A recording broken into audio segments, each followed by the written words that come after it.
ঝালকাঠির নলছিটিতে সুগন্ধা নদী ভাঙন রোধে কার্যকরী উদ্যোগের দাবিতে মানববন্ধন করেছেন নদী ভাঙনে ক্ষতিগ্রস্ত এলাকার বাসিন্দারা।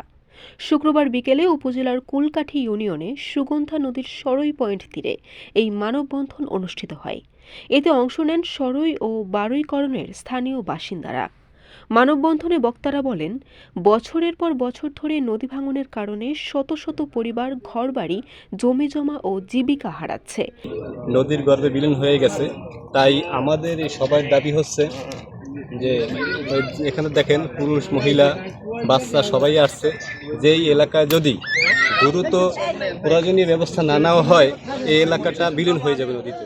অনেকেই একাধিকবার বসতভিটা হারিয়ে মানবেতর জীবনযাপন করছেন। ঘরবাড়ি সব নদীতে বিলীন হয়ে গেছে। প্রায় 200 বছর পর্যন্ত আমার বাপদাদা হইতে দেখতে আসি এই নদীর এই দক্ষিণ পার ভাঙতে আছে। অথচ এখন পর্যন্ত কোনো স্থায়ী সমাধানের উদ্যোগ নেওয়া হয়নি। দ্রুত নদী ভাঙন রোধে ব্যবস্থা নেওয়ার দাবি জানান তারা।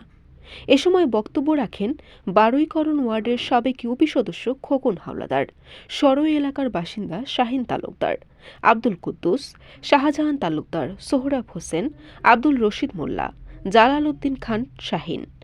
বরিশাল.নিউজ।